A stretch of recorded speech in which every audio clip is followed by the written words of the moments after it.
Hi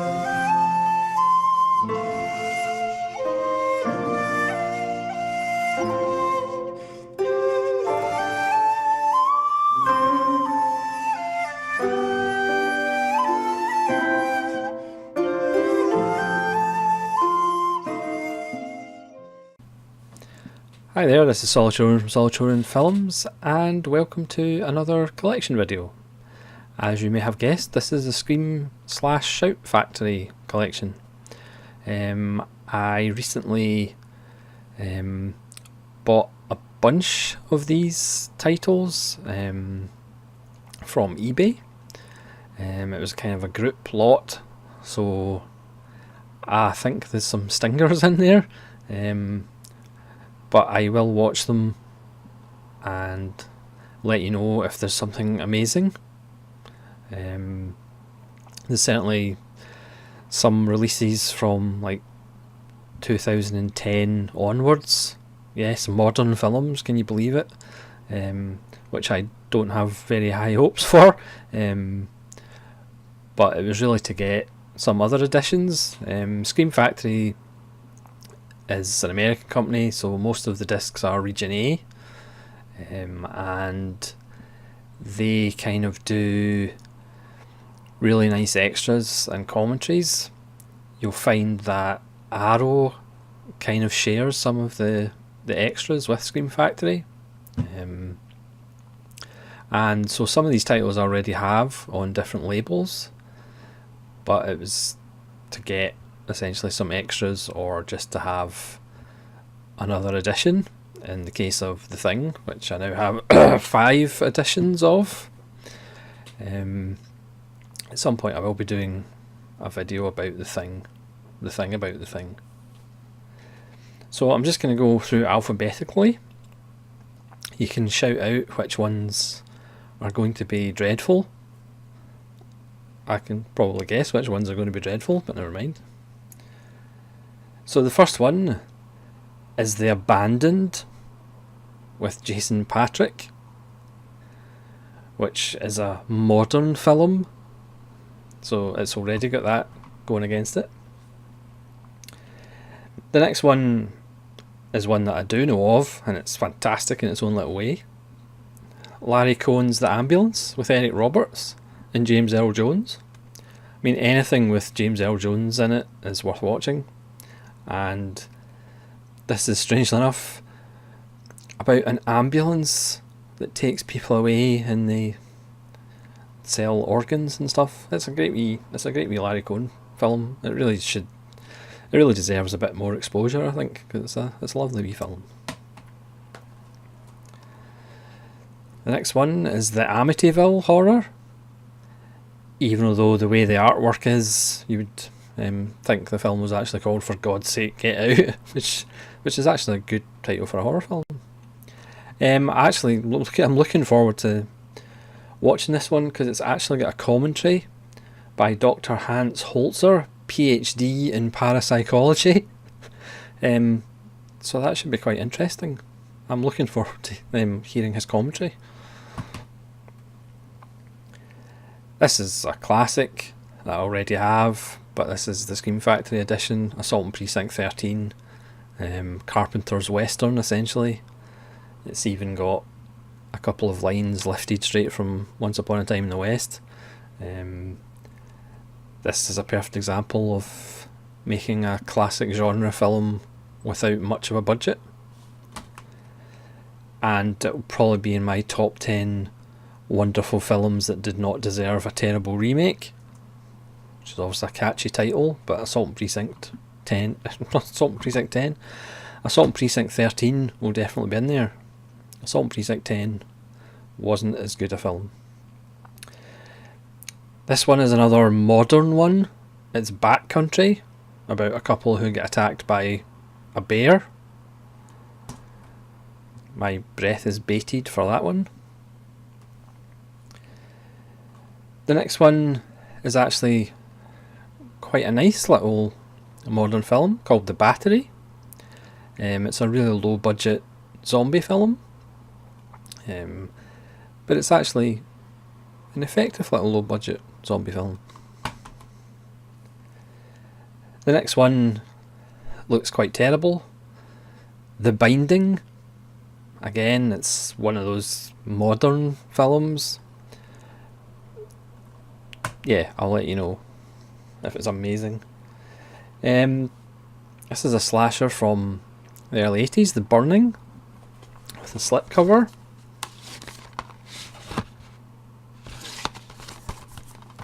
And I actually have 2 copies of it.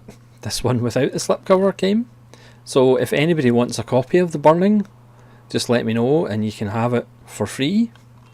This comes with a commentary by Alan Jones and also the director. But Alan Jones does a lot of good work with Arrow. He does a lot of commentaries with Kim Newman. Yeah, so if anybody wants this and doesn't live in Peru or very far away, just give us a shout. This is one of my personal favourites, and this was number 1 on my favourite Cronenberg films, Dead Ringers.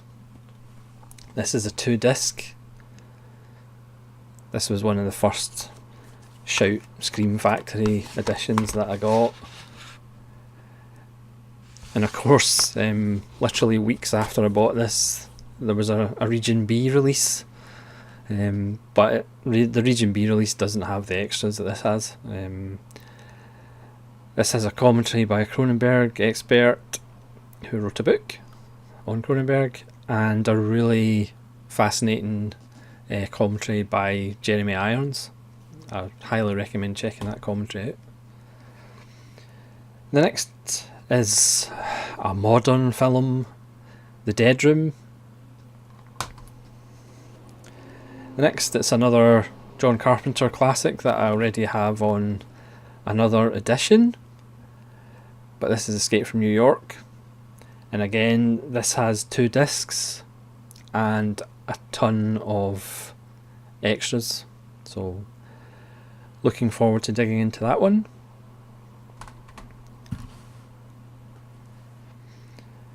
Next one is, I'm sure I saw this years ago, Evil Speak,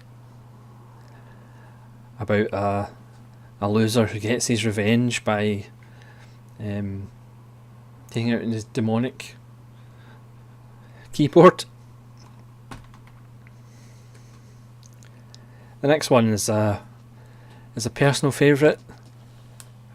It's The Exorcist 3 or Legion.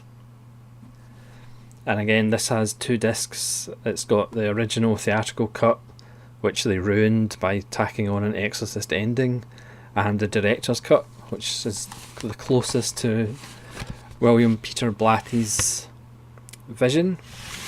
I'm fairly controversial by saying this is the best in the Exorcist series. The same way there's a film that comes along later in this collection that I think is the best of that series as well. This is a genuinely creepy, disturbing film. The relationship between George C. Scott's character and his priest friend is just fantastic. Brad Dourif, who's played a lot of creepy characters, plays this one with aplomb and gusto, but is completely believable. And it's just such an overlooked film, just because of the way it was kind of butchered. After the disaster that was Exorcist 2, the studio didn't want to have the Exorcist name, but then they changed their mind, and then they desperately wanted an exorcism at the end of the film, which made no sense to the film whatsoever, so they stuck that on and called it Exorcist 3, and everybody hated it. But it's such a great wee film, and the first hour and a half or whatever are arguably the creepiest film that's ever been made. This is another new film by the Vicious Brothers, Extraterrestrial. This is another Carpenter classic that I have on the new Scream Factory Steelbook. This is The Fog. Kind of minor John Carpenter, but still hugely enjoyable. And this is a bunch of really good extras as well.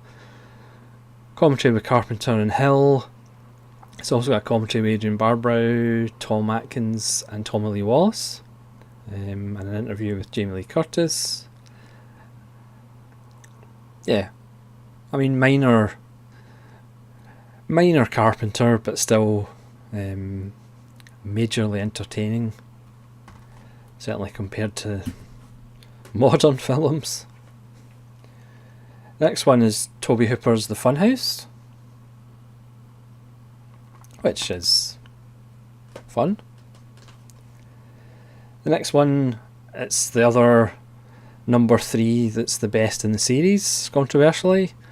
It's Halloween 3, Season of the Witch. Such a great wee film, and again, if it didn't have the Halloween name, it would be loved a lot more than it actually is. Michael Myers is in it, very briefly. You can spot him, he is in it. But this has really got nothing to do with everybody's favourite slasher. Again, great extras, and it's such a great wee film. I'm not sure there is a Region B release, but if you have a multi-region player, I highly recommend getting the Scream Factory edition. This is another modern one, but it's directed by John McNaughton, which is kind of intriguing, because obviously he did Henry Portrait of a Serial Killer, Mad Dog and Glory, and it does star Samantha Morton, Michael Shannon, and even Peter Fonda turns up. Yeah, we'll see. This is another modern one, Hashtag Horror, which looks fairly dreadful, but we'll see. This is another classic, Joe Dante's The Howling. I have the new Studio Canal release, but sometimes the Scream Factory prints are actually better than the Region B editions. And again, this has a bunch of commentaries and extras.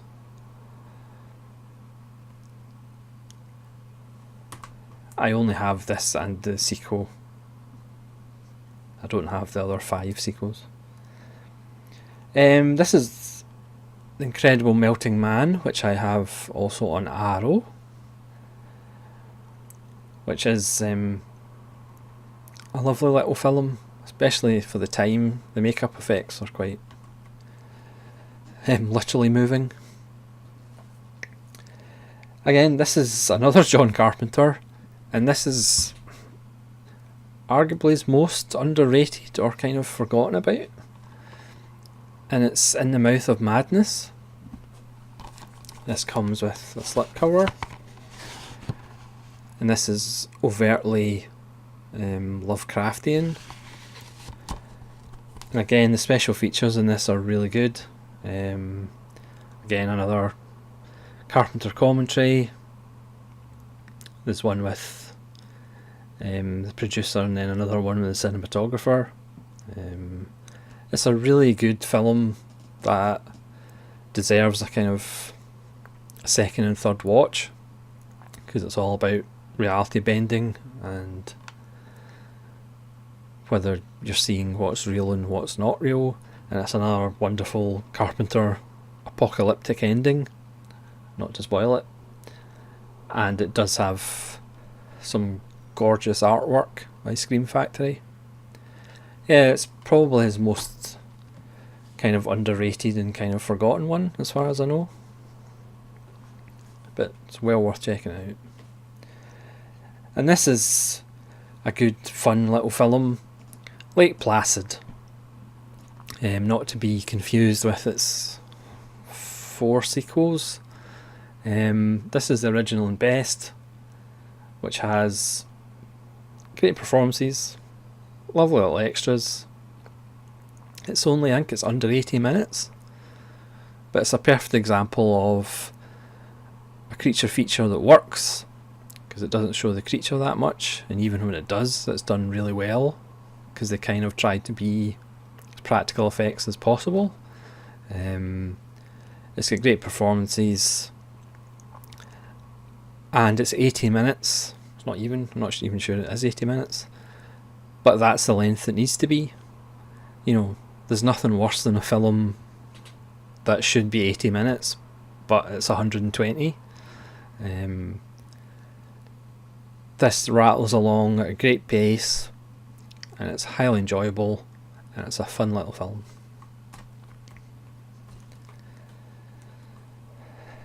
Next one is Mad Max, the original. Even though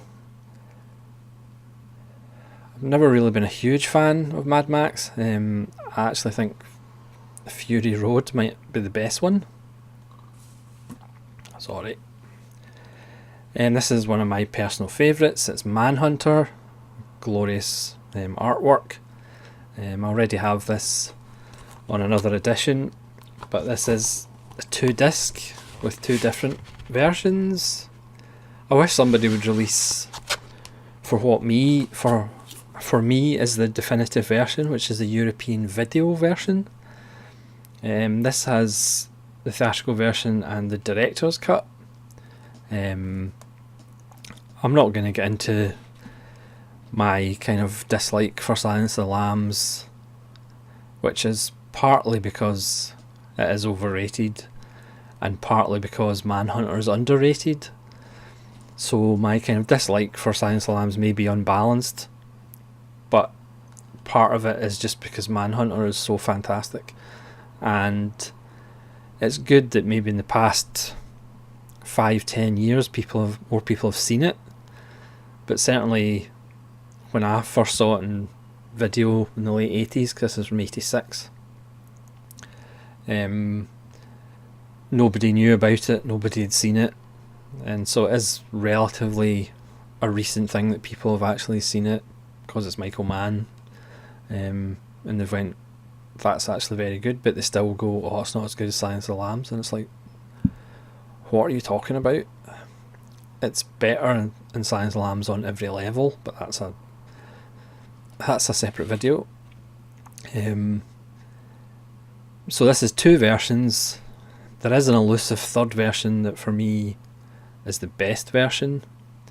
There's just kind of, I mean, the director's cut is as close to the best. There's just a couple of scenes that have been added in that I don't think really add anything that the European video cut didn't have.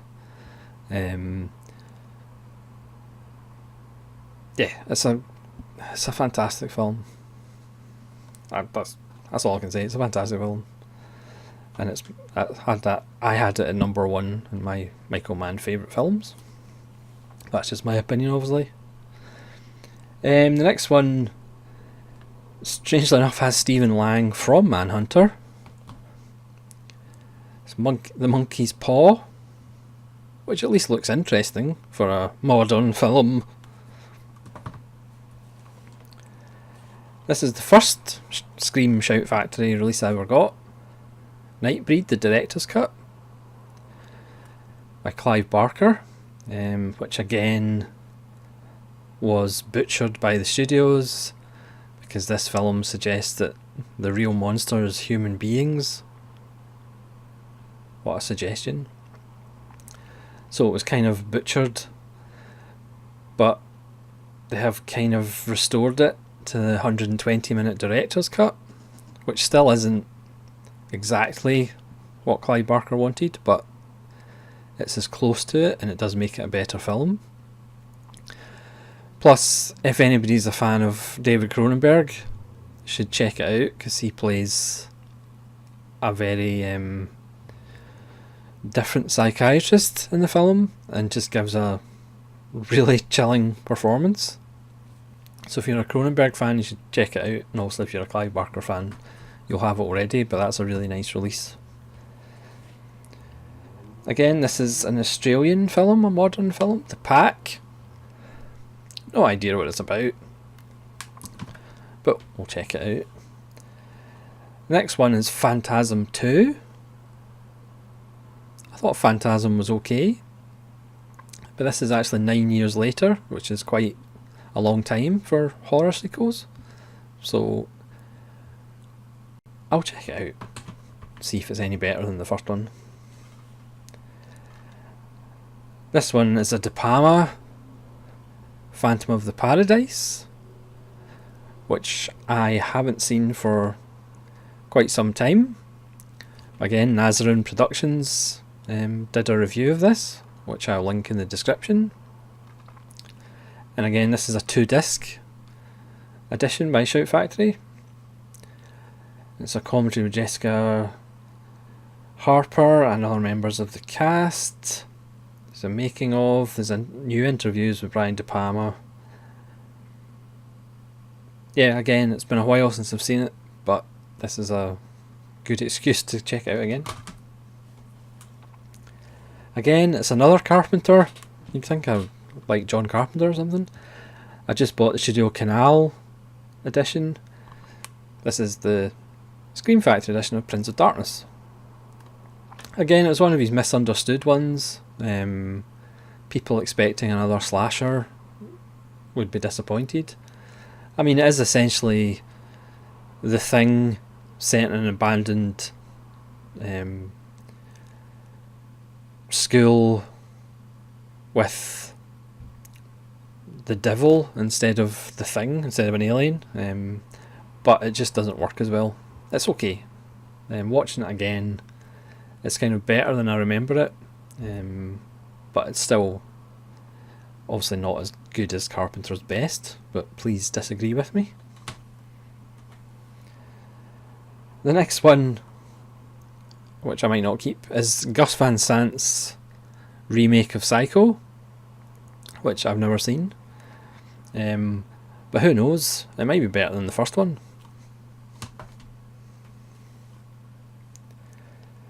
This is another John Carpenter. This is a John Carpenter I haven't actually seen. This is his TV movie, Someone's Watching Me, with Lauren Hutton and Adri Barbeau and Charles Cyphers. I think this was before... When was this made?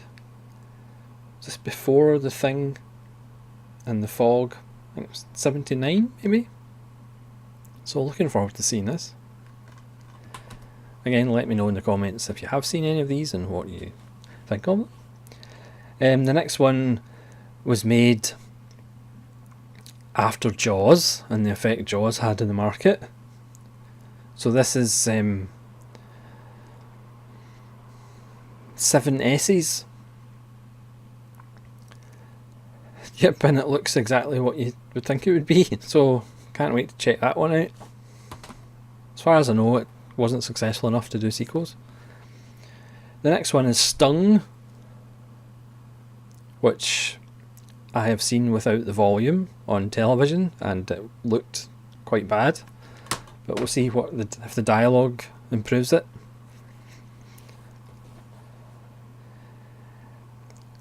And the next one is Tales from the Crypt, Bordello of Blood. I would prefer to get Demon Knight, but this actually has a very interesting commentary with the writer, and the fact that they didn't really want to make this. They had another script that they preferred to make, but the producers or the studio decided to make this one. And then Dennis Miller didn't want to make it, and they didn't want Dennis Miller. And Dennis Miller joked, "I'll do it for $1 million," and then they said yes. So Dennis Miller just wasn't interested in making it at all. He would say his lines and then just leave the set. And then the other actor, it would just be the script supervisor that would be acting to. And you can kind of tell it in the film. I mean, it's a daft little vampire film. Demon Knight was far better with William Sadler and Billy Zane. Next one is another Carpenter. You can never have too many editions of Carpenter. This is They Live with the fantastic artwork.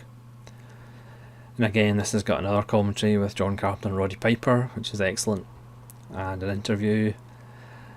Again, this does seem to be, I mean, Carpenter's best work, with the exception of Halloween, which I don't personally think is amongst his best work. They were all kind of underground hits on home video, if you remember that far back, and they were under the radar, and then they've kind of become cult favourites and now mainstream favourites. And this one, along with In the Mouth of Madness, I think took the longest, even though, to be fair, In the Mouth of Madness still hasn't really come as appreciated as it should be. This is a great film, and sadly still relevant, about the rich feeding off the poor and underclasses and forgotten members of society, while the rich get richer. Great film, great cover art. The next one, honestly, I can explain. It's The Thing. This is my 5th edition of The Thing, but this is the 2-disc Scream Factory. This is my rationalising voice, and the extras on this are worth getting if you're interested in the film. Pretty much all the editions of The Thing have Terror Takes Shape documentary and a commentary by John Carpenter. This 2-disc one has a commentary with Dean Cundy, the DP, which is very interesting, and it also has new interviews with the cast and crew, a new interview with John Carpenter. So the new featurettes are about 2 hours worth. I mean, Terror Takes Shape, which is on pretty much all the releases of The Thing, is about an hour and a half, and it's one of the best making of documentaries. But this Scream Factory edition has about another hour and a half of cast interviews, including Keith David, who's fantastic, who wasn't in the original in Terror Takes Shape. So if you love this film as much as I do, you should really track down the Scream Factory edition for the new interviews and stuff, because it just adds even more information to the making of it. And that's how I can justify having 5 different editions. Apart from anything else, look at the artwork. The artwork's fantastic. Even though you'd almost think that Kurt Russell was the leading man or something. But the next one is The Town That Dreaded Sundown, and this also features The Evictors on DVD by the same director. It's from 1976. Looking forward to seeing that. And finally, you'll be glad to know, this isn't even Scream Factory. Sorry, that's not Scream Factory. I've suddenly realised this is Blue Underground, but I've just put it in anyway. This is the Blue Underground version of Zombie, or Zombie 2, or Zombie Flesh Eaters, which I have on Arrow. And this has commentaries and trailers, and it's got a Guillermo del Toro introduction, which I've certainly not seen on any other editions. So I apologise to all you Blue Underground fans for sticking this in with Scream Factory. But that's the final copy. Again, let me know if you've seen any of these films, especially the modern ones, which don't look that great. Again, if anybody wants a free copy of The Burning on Region A and Scream Factory, let me know. And thank you very much for watching. This is the Solitary Ronin from Solitary Ronin Films, saying thank you very much, and we'll see you again.